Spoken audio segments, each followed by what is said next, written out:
본문의 말씀은 바울이 아덴이라는 곳에서 지금 있었던 이야기를 성경에 써놓고 있습니다.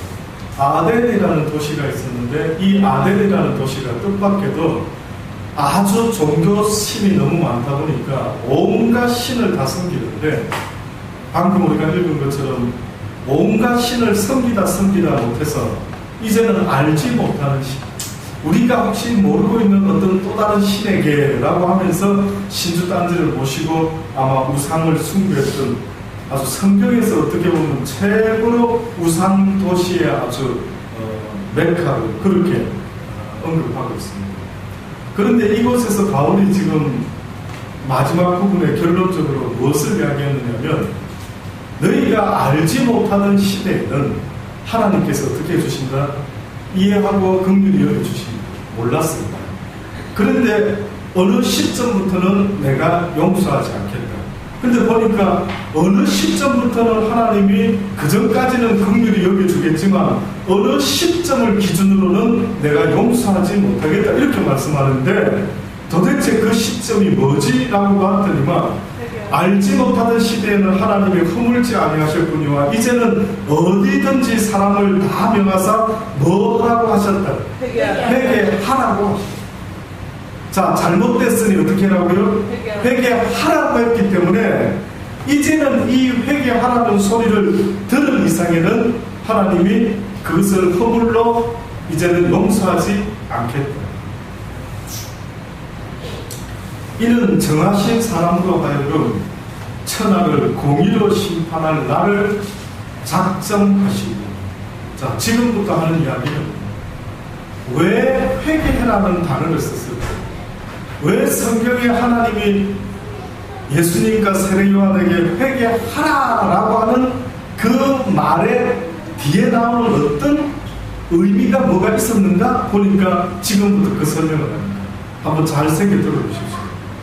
왜 회개하라라고 했는가 봤더니만, 이는 어떤 정한 사람이 있다고. 정한 사람. 근데 그 정한 사람이 누군가 봤더니만 누굽니까? 예수님입니다. 회개해라 했는데 그 이유는 어떤 사람이 있는데, 정한 사람이 있는데 그 사람이 어떤 일을 하게 되기 때문에 우리에게 회개하라고 했나 봤더니만, 그 사람이 천하를 공의로 어떻게 한다고요? 심판을 작정하시고, 이에 저를 죽은 자 가운데서 다시 살리신 것으로 모든 사람에게 믿을 만한 증거를 주셨습니다. 이렇게 증거했습니다. 그러면 예수 그리스도가 살아나셨다라고 부활하셨다라고 하는 그 말 속에는 어떤 의미가 있느냐면, 너희 인생들아, 죽으면 끝이라고 생각했던 인생들아, 착각하지 마라. 죽으면 끝이 있는 것이 아니라 죽음 이후에 부활이 있다. 어떤 이는 생명으로 부활하고 어떤 이는 무엇으로 부활하는가? 사망으로 부활한다. 그런데 생명과 사망의 부활, 곧 무엇이 있게 될 것이다? 심판이 있게 될 것이다. 그래서 심판을 이길 수 있는 유일한 길이 있다면 그게 뭐라고요? 그게 회개다. 그게 회개다. 예수 그리스도가 십자가에 나의 죄 때문에 죽어주셨습니다라고 고백하는 그 말의 의미는, 내가 내 죄 때문에 죽지 않고 누군가가 예수님이 내 죄 때문에 죽어주셨다라고 하는 거기 때문에 나는 무엇이 일어나야 된다? 회개가 일어나야 된다. 아닙니까? 맞지? 누군가가 내 잘못을 짊어지고 대신 죽어줬다 했기 때문에 나는 그분을 고맙습니다, 믿습니다, 땡큐가 하고 끝나는 게 아니라 무엇이 일어나야 된다고요? 회개가 일어나야 됩니다. 그래서 다시 말씀드립니다. 주님은 우리의 죄 때문에 죽어주셨다면 우리는 죽어주신 그 주님의 은혜를 생각해서 이제는 내가 잘못했던 모든 것들을 어떻게 해야 된다? 회개해야 된다. 회개가 일어나야 된다. 그런데 회개가 쉬울까요? 회개가 그냥 입술로 쏘리, 죄송합니다. 나 때문에 돌아가셨네. 미안해서 어쩌지. 고마워라. 이렇게 끝나면은 별로 그렇게 고민할 게 없습니다. 그런데 안타깝게도 그냥 죄송합니다 라고 끝나는 것이 아닌 것입니다. 세례요한의 이야기를 합니다.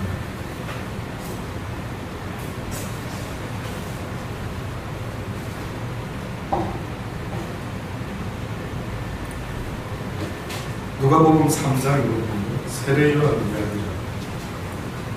세례요한이 누가복음 3장 2절로 보면 2절 중간쯤에 보면 안나스와 가야바가 대제사장으로 있을 때 하나님의 말씀이 빈들에서 사가랴의 아들 요한에게 임한지라. 요한이 요단강 부근 각처에 와서 제3을 얻게 하는 회개의 세례를 전파하니. 제3을 얻을 수 있는 것은 분명히 말씀드렸습니다. 회개의 세례를 그들에게 주는 것이 바로 제3을 얻게 되는 것입니다. 회개의 세례. 그러니까 세례는 다시 말하면 누가 받았다고요? 세례는 회개한 자가 받았다. 세례라고 하는 것을 아무나 받은 게 아니고 자기 잘못을 시인하고 고백하고 회개한 자가 이제 나와가지고 세례를 받았대요. 세례를. 그래서 성경에서는 이 물세례를 갖다가 요한의 회개의 세례다 이렇게 말했다. 선지자 또 이사야를 들먹이시죠. 선지자 이사야의 책에 쓴바 광야에서 외치는 자의 소리가 있을 때 가로되 너희는 주의 길을 예비하라. 그의 첩경을 평탄케 하라. 모든 골짜기가 메워지고 모든 산과 작은 산이 낮아지고 굽은 것이 곧아지고 험한 것이 평탄하여 질 것이요 라고 하면서 모든 자연의 삼라만상을 지금 비유로 들었습니다. 모든 자연들이 제자리를 찾게 될 것이고 그 다음 마지막에 뭐라고 하면 모든 육체가 하나님의 구원하심을 보리라. 모든 육체가 드디어 하나님의 구원하심을 보게 되는데 뜻밖에도 무엇을 전하는 그 시점이 하나님의 구원을 보게 된다. 회개의 복음을 전파하는 그 순간 드디어 너희들이 하나님의 구원하심을 보게 될 것입니다. 그러니 교회에서 만약에 설교를 하는데 자, 예수 믿으면 복 받습니다. 어떻게 생각하십니까? 어떤 느낌이 오세요? 자, 예수 믿고 복 받으세요. 이런 분위기하고 회개하라 이 독사의 새끼들아. 이게 분위기가 어떤 것 같습니다. 너무 다르죠. 너무 다릅니다. 그러니 제자들의 이야기를 듣고 좋아하는 사람이 별로 없었던 것입니다. 왜? 이 예수쟁이들, 이 예수는 바리새인 유대인들 쫓아다니면서 무슨 소리 했습니까? 회개하라 이 독사의 자식들아. 너희들 그런 식으로 회칠한 무덤과 같이 살면 안 돼. 너희들 왜 그렇게 위선적으로 살아? 왜 그렇게 가식적으로 살아? 왜 그렇게 사람들을 의식하며 살아? 왜 너희 하나님을 순종하지 못하고 어디 그런 식으로 너 자신을 스스로 속이는 어리석은 자가 되지 말아라고 쫓아다니면서 뭘 했느냐면 지적을 한 겁니다. 쫓아다니면서 예수 믿고 복 받으라고 말한 게 아니라 쫓아다니면서 그들의 잘못된 삶의 방식을 지적을 했대요. 그러니 누가 좋아합니까? 누가 좋아합니까? 그래서 처음에는 막 기적도 행하시고 오병이 이어 막 병자를 낫게 하니까 사람들이 예수님 주변에 어떻게 했습니까? 막 모여들었죠. 그러다가 점점 이제 하나님의 말씀이 이 땅의 것이 아니라 하나님의 나라. 그래서 오늘 본문에 뭐라고 이야기합니까? 오늘 우리가 아침에 예배 시간에 봤던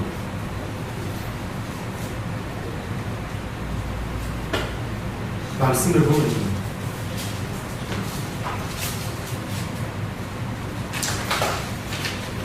세례요한의 제자들이요,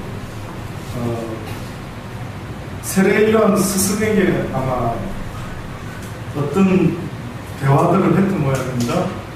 세례요한하고. 근데 성경에 아이러니가 하나 있습니다. 세례요한이요, 예수님을 물로 세례를 주지 않았습니까? 우리 생각에는 당연히 예수님이 하나님의 아들임을, 구세주임을 다른 사람은 몰라도 누구는 알고 있어야 돼요. 세례 요한은 알고 있었어요. 근데 희한한 이야기가 성경이 지금 시작됩니다. 희한한 이야기가. 그게 뭐냐면은 세례 요한하고 제자들이 무슨 이야기를 했는지,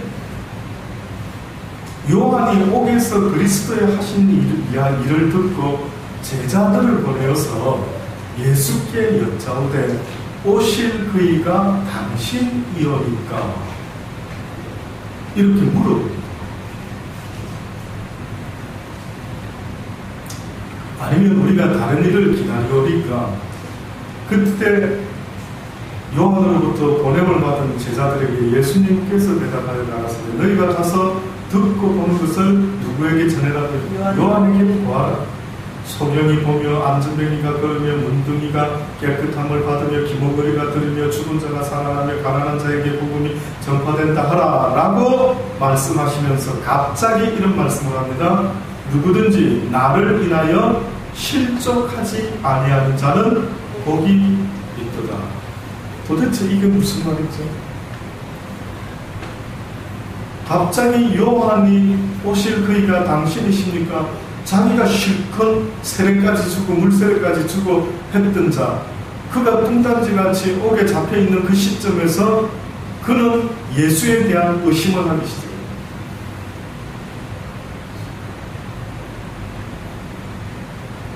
결국 그는 목을 베어서 죽임을 당한다라고 했던 그것이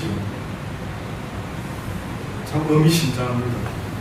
다른 12 제자와 같이 아니하고 마지막 선지자였던 요한의 죽음이 뜻밖의 상황에서 그가 목베이를 당하고 죽습니다.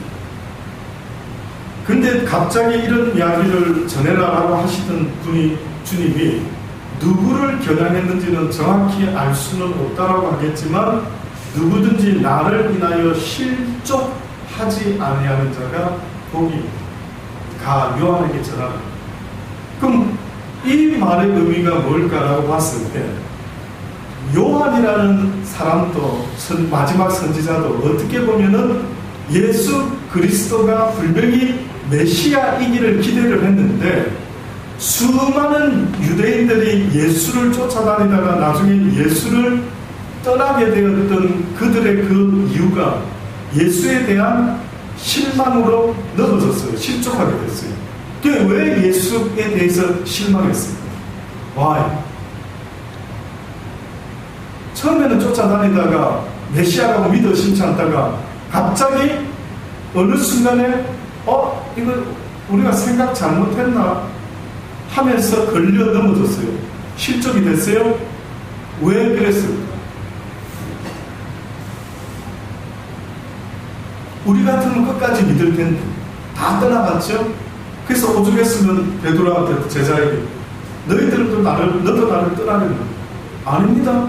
영생의 말씀이 여기 있는데 내가 어디로 떠나립니까? 다 떠났어. 다 실족을 하고 말았어. 그게 뭐였느냐 하면, 유대인들이 생각하는 메시아의 개념이 지금 우리가 생각하고 있는 이 메시아의 개념과는 전혀 달랐습니다.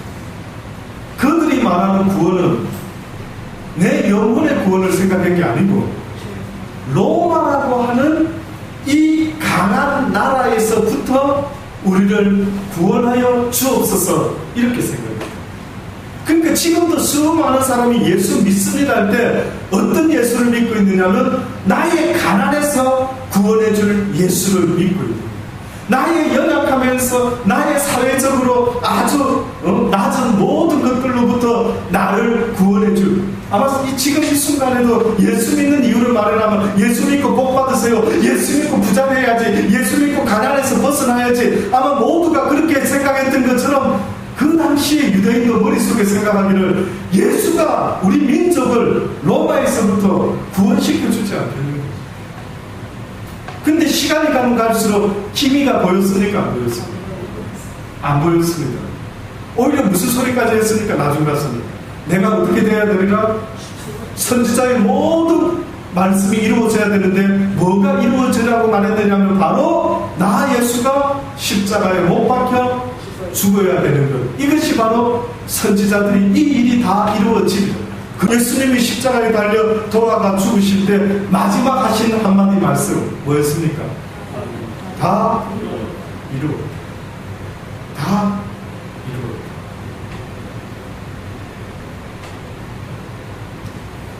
그러니 어떻게 보면은 세례 요한도요, 메시아를 어떻게 생각했을까 한번 이 대목에서 한번 고민 안 해볼 수가 없는데, 왜 그가 우리처럼 당연히 하나님의 아들 메시아라고 믿어 싶지 않았을 건데 왜 그가 의심이 생겼을까? 그래서 오실 그이가 당신입니까? 아니면 우리가 다른 사람도 기다려야 됩니까? 왜 그걸 물어봤을까? 그것은 바로 예수 그리스도를 그들의 육적인 모든 연약함에서 해결할 구원자로, 그렇게 아마 세례 요한까지도 그렇게 생각을 했습니다.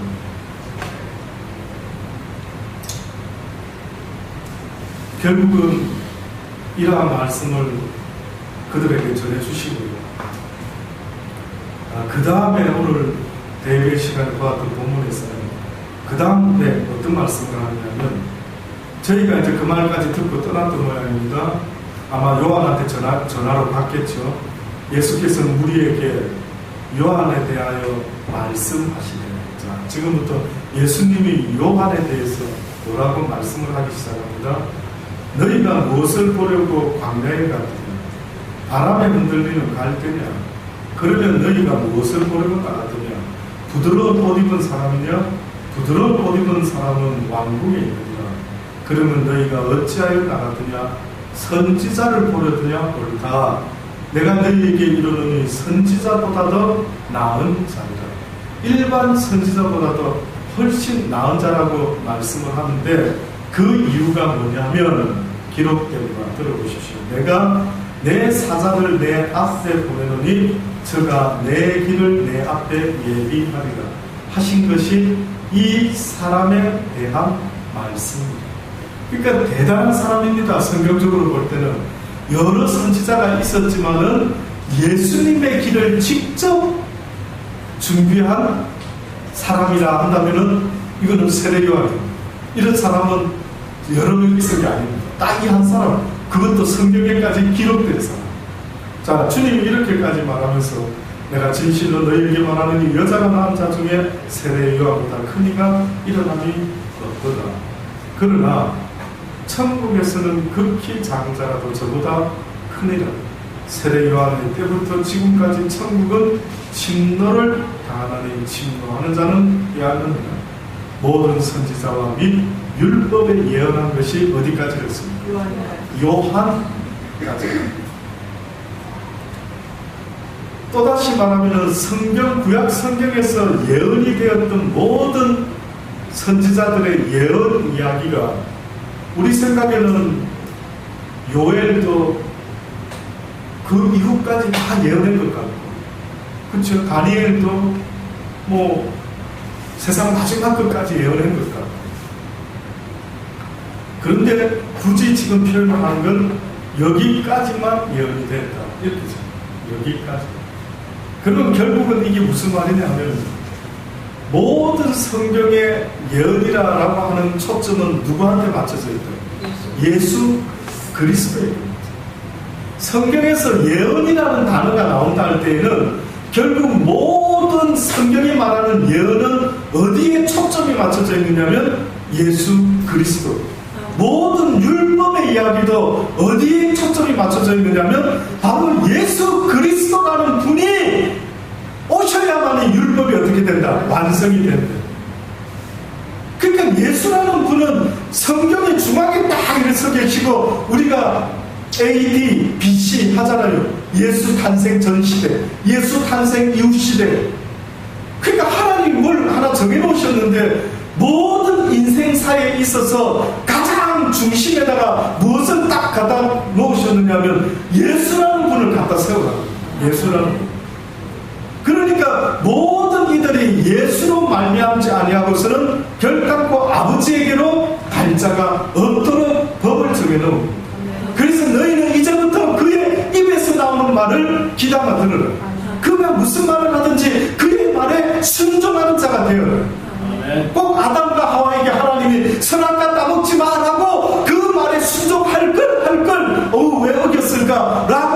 것처럼 이 시대에 예수 이후로부터는 성경은 마지막이라고.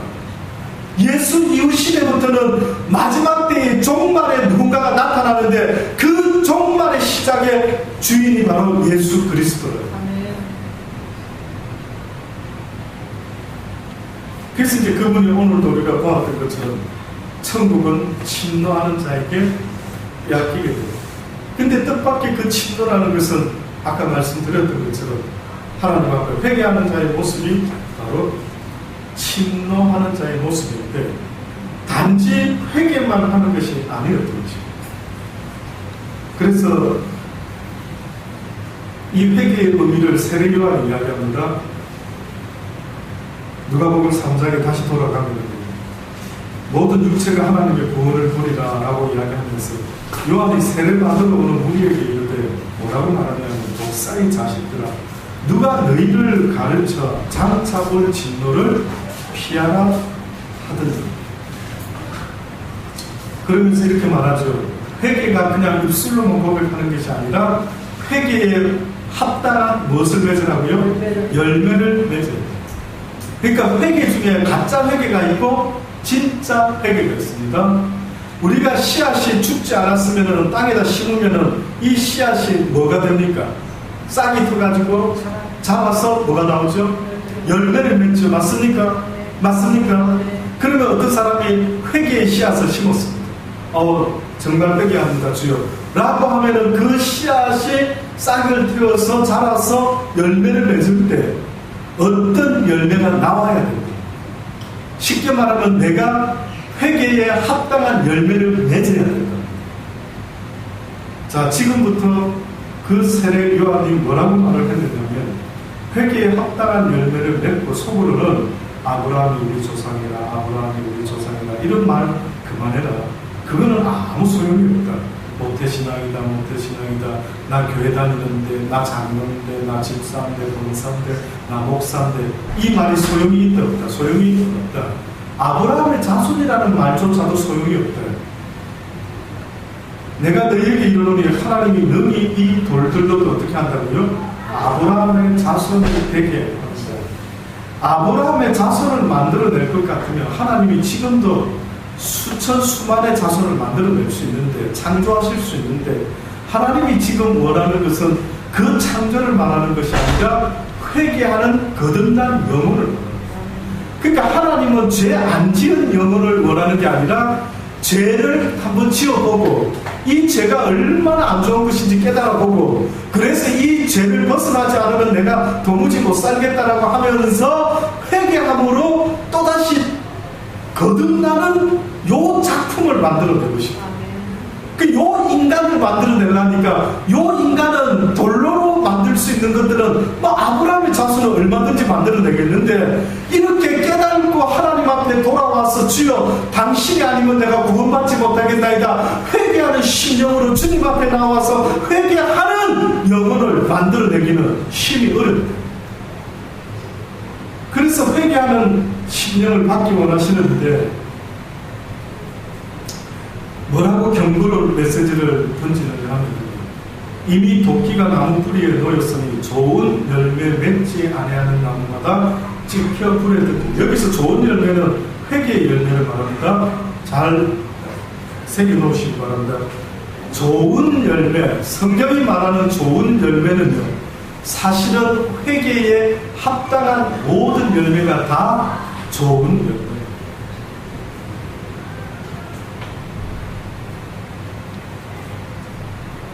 우리가 물어가는데 그러면 우리가 무엇을 하니까 대답하여 가는데 자 지금부터 구체적으로 질문을 했기 때문에 이제 요한이 설명합니다.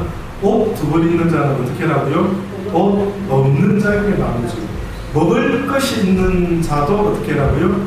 먹을 것이 없는 자에게 그렇게 할 것이요. 그 다음에 세리들도 세례를 받고자 하여 와서 가는데 선생님이 우리를 무엇을 하리까 하며 가로되 저나 새 외에는 늑증치 말라 하고 또 군병들도 물어가는데 우리는 무엇을 하리까 하며 사람에게 강포하지 말고 무소하지 말고 받는 요를 어떻게 해요? 족한 줄로 알라. 이것만 지켜도 기본이에요. 이것만. 근데 여러분 회개에 합당한 열매 사십니까? 쉽지 않죠.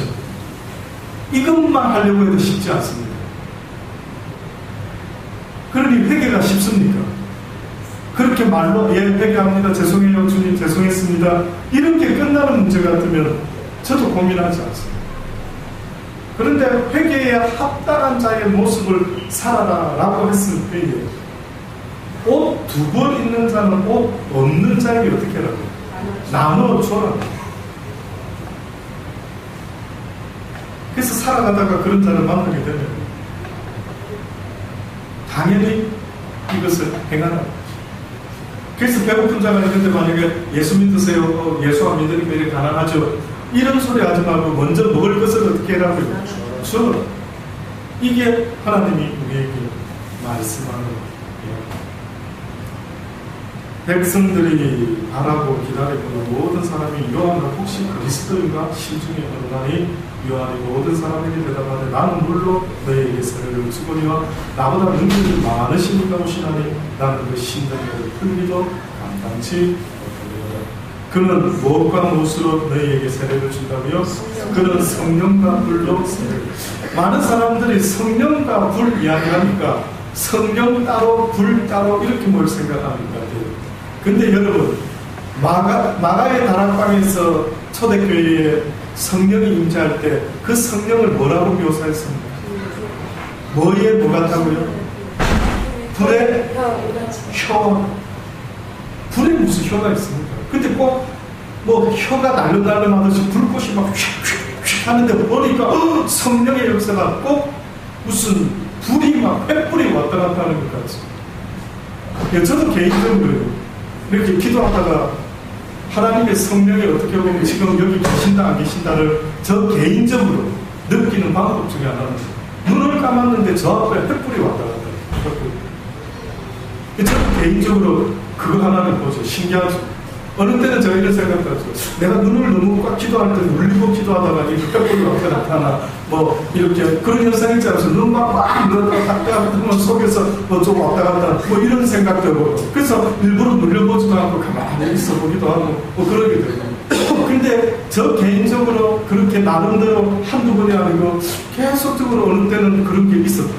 또 어느 때는 똑같이 기도하는데도 전혀 눈을 눌리지도 않았는데 횃불 같은 것이 휙 꼬리를 물고 이렇게 왔다 갔다 주변을 맴도는 혹시 이것인가? 저도 나름대로. 근데 성경에 보니까 그분은 성령과 불로 너희에게 세례를 주실 것이다. 그러니까 성령과 불이라는 표현보다는 저는 오히려 성령의 불로. 그러니까 성령은 불이라고 표현할 수 있다. 불은 모든 것을 다 어떻게 한다고요? 소멸한다. 태워 없앤다. 이렇게 표현도 하기도 하죠. 그러니까 어떻게 보면 성령의 역사라는 것은요. 죄 사함을 받는다라는 것은요. 내가 하나님 앞에 회개하는 심령이 되면은 모든 내 죄를 어떻게 보면 성령의 불이 다 태워 없애줘. 이제는 기억도 하지 않는다. 싸그리 그냥 뭐 주섬주섬 남아있는 게 아니라 내가 고백만 하면 뒤도 안 보시고 아버지가 물어보시잖아요. 너 언제 그렇게 나쁜 짓 했던 거야? 언제 했지? 나 기억이 안 나는데 주님은 우리의 죄를 다 던져버리고 기억지 않으시. 근데 문제는 회개하기만 하면 그렇게 하는데 이 회개를 하지 못하고 있다 보니까 날마다 내 마음의 양심에 죄책감이 돼요. 그러니까 사단 녀석은 늘 내 마음에 죄책감을 줘가지고요. 나로 하여금 늘 하나님의 낯을 피하게끔 만드는 이것이 어떻게 보면 큰 올무가 되더라고요. 아무쪼록 사랑하는 여러분, 하나님 앞에서 회개를 온전히 이루어가는 삶이라는 것이 그렇게 말로만 하는 것이 아닌 것 같습니다. 그 회개만 잘 이루면은 우리에게 죄사함을 허락하시고 그리고 영원한 하나님의 나라에 구원받는 것을 내가 너에게 보여줄 것이다 라고 그렇게 친히 약속을 하셨던 것입니다.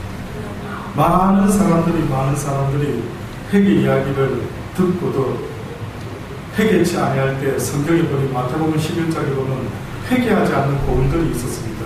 예수께서 권능을 가장 많이 베풀어 주신 고울들이 회개치 아니하므로 그때의 책망하다 진짜 얼마나 화가 나셨으면 화 있을진저 고라시나 화 있을진저 베세다에 너희에게 행한 모든 권능을 두루와 시도에게 행했다면 저희가 벌써 베옷을 입고 죄에 앉아 회개하였습니다. 내가 너희에게 이르노니 심판날에 두루와 시돈이 너희보다 견디기가 쉬울 것이다.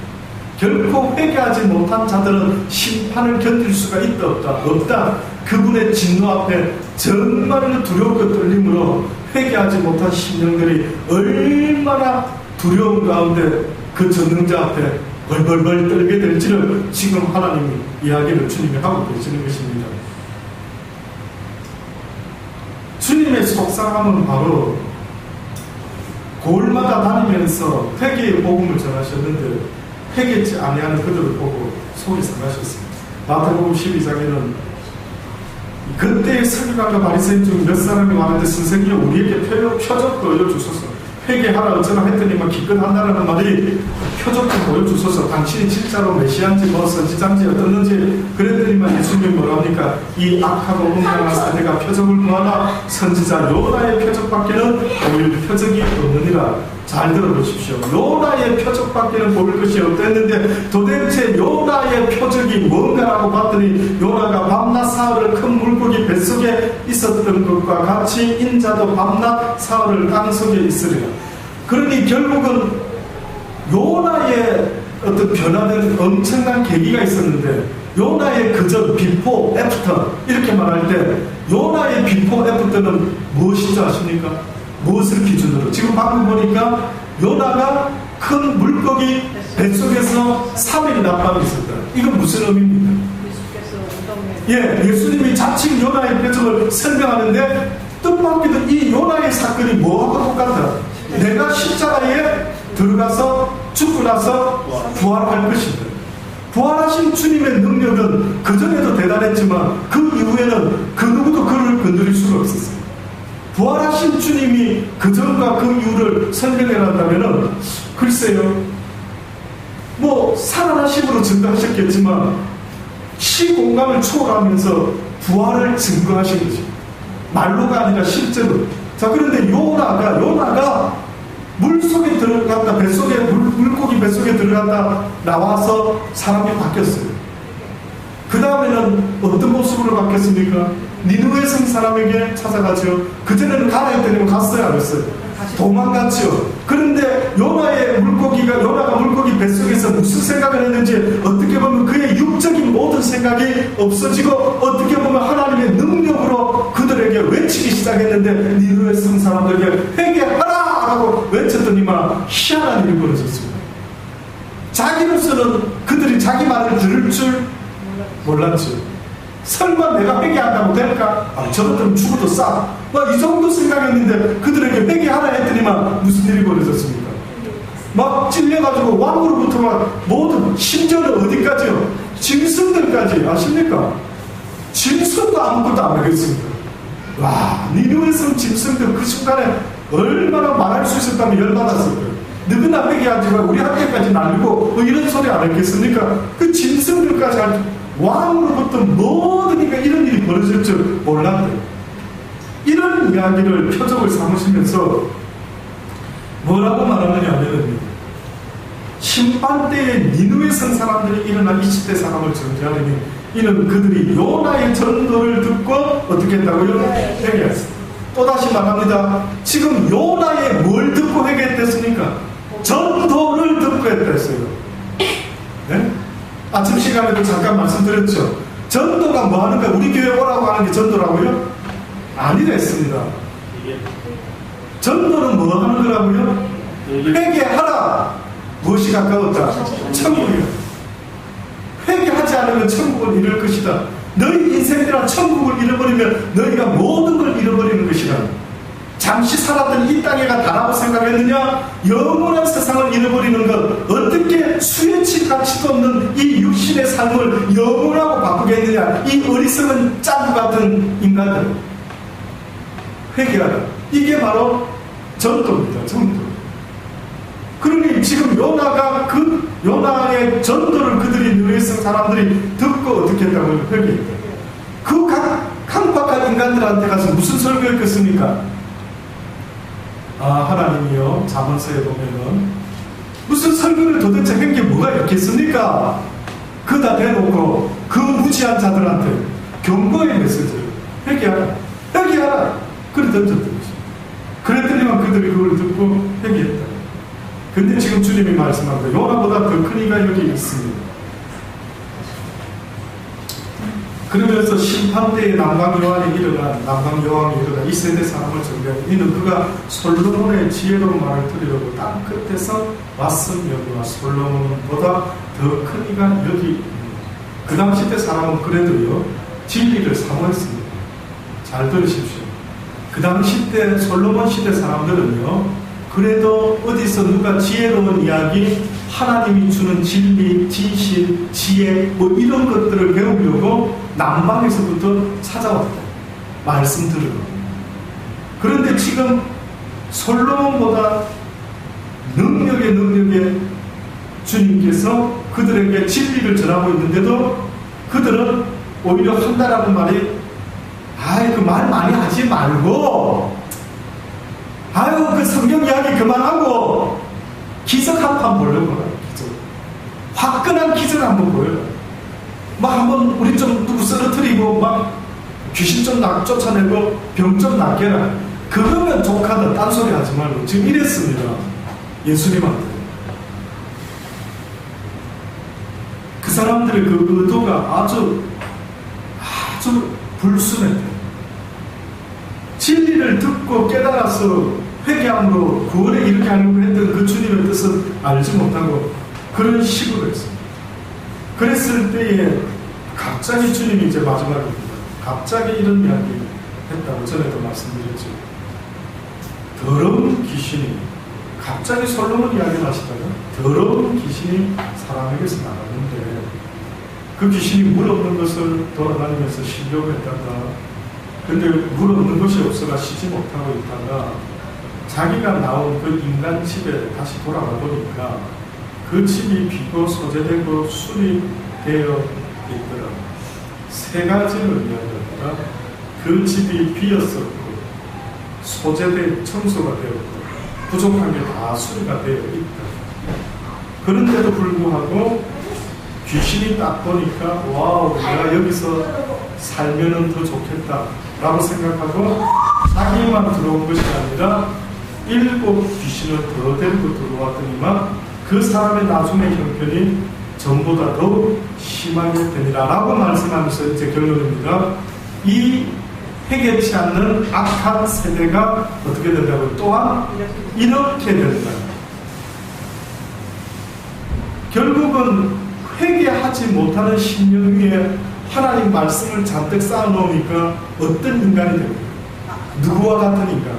그 시대에 바리새인과 서기관과 율법학자, 쉽게 말해서 예수를 갖다가 죽이는데 앞장선 그들. 그러니까 처음 말씀을 들을 때, 예수님의 말씀을 들을 때 회개의 역사가 일어나지 않고 성경만 주워 듣고 앉아있다 보면은 이상한 괴물이 되는데 어떤 희한한 괴물이 되는가 봤더니만은 오히려 7 귀신이 더 들은 불쌍한 어떤 사람의 형편과 같이 그의 처음이 오히려 나중이 더 낫게, 다시 말하면 회개하지 못한 심령에 하나님 말씀을 오히려 많이 쌓은 것이 더 잘됐다 못됐다? 오히려 성경을 더 몰랐으면 좋겠다. 회개를 못 시작했으면 성경을 더 알지 말았어요. 성경을 지식으로 쌓을 게 아니라 회개가 일어날 때까지 하나님의 말씀을 듣고 회개를 일으켰어야 되는데 회개는 일어나지 않고 1년, 2년, 5년, 10년, 20년 교회만 왔다 갔다 하니까 어느 순간에 이 사람이 처음 때보다 나중에 더 괴물이 되는 거야. 이 도대체가 누구를 말하는 거예요? 그게 제가 늘 감사히 고백하는 게 감정이 뭐냐면 저는 많은 사람들이 성령 체험했습니다. 성령 체험했다 할 때에 그럼 뭐 어떻게 체험했는데 궁금한 거예요. 성령의 체험이 있었을 때 그 사람에게는 어떤 일이 벌어지는지가 궁금하더라고요.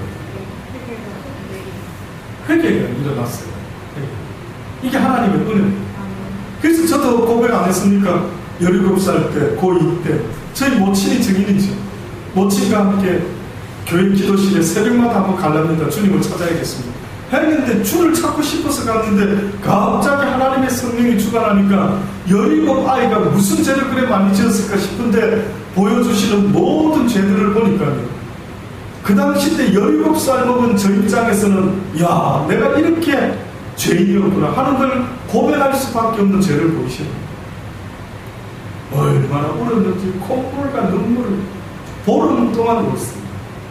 내일은 울지 말아야지, 아주 그냥 기도만 해야지. 또 오는데 또 그 성령이 저를 건드리시니까 어제처럼 울지 말아야지 했다가 또 울었더라고요. 그 다음부터는 아예 휴지를 옆에다 갖다 놨죠. 갖다 놨습니다. 마치고 나면 이걸 닦을 길이 없으니까 얼마나 창피한지 휴지를 갖다 놓고 또 기도를 했죠.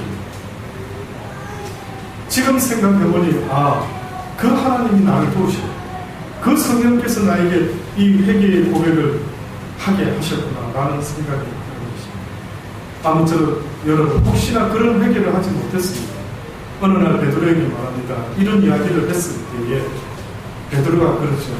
그러면 날마다 저의 발을 씻어 주십시오 라고 했더니만 그것으로 주의 피로 나를 깨끗게 해주십시오 라고 했더니만 그것을 예수님이 뭐라 표현하냐면 목욕한 사람은 발만 씻으면 된다 이랬어요. 발만. 이제 네가 회개하고 고백함으로 이제 제사함을 얻고 구원을 받았다 할 때 거기서 끝나는 게 아니라 마지막에 숙제거리가 뭐냐면 뭐는 날마다 씻어야 되냐고? 발은 씻어야 돼요. 왜? 이 땅은 악한 사단이가 임금이 되어 있기 때문에 이 세상에서 먼지를 묻히지 않으려고 해도 된다 안 된다. 그건 불가능해요. 내가 떠나지 않는 한은 불가능해요. 그래서 주님이 항상 우리에게 주의해라는 것은 그 어떠한 조그마한 죄를 하더라도 우리가 바깥에서 일하고 돌아오면 집에 오면 어떻게 한다고요? 집에 오면 꼭 뭐 시킵니까? 손 씻고, 손 씻어. 손 씻고 세수하고 샤워도 하고 씻어요. 그래서 하나님이 오늘도 무슨 대단한 일을 못했다 할지라도 혹시 내가 오늘 기억나는 것이 있으면 왜 내가 그렇게 했지? 그러지 말았어야 되는데 그 일을 했구나 라고 생각하면은 그걸 어떻게 해라? 회개함으로 씻어요. 이것을 잊어먹게 되면 때가 타기 시작하면 언젠가 하나님 앞에 깨끗한 정결한 신부의 세마포를 입고 서야 될 신부가, 조금 더 이해됩니까? 신부가 그렇게 손발을 안 씻었다면 그 모습이 어떻겠느냐? 때가 쩔어가지고 당연히 신부 단장을 할 것 같으면 얼마나 깨끗이 씻겠느냐? 그래서 성경에서는 날마다 그리스도의 말씀으로 너의 잘못된 것을 씻어.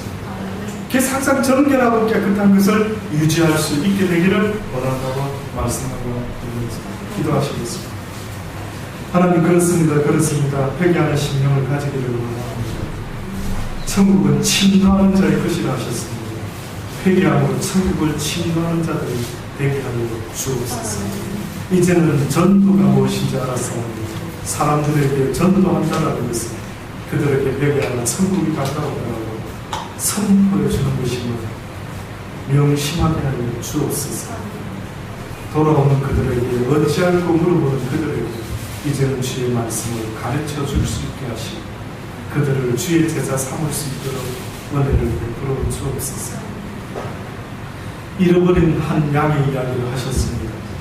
잃어버린 양의 비유를 하시면서 주님 말씀하셨죠.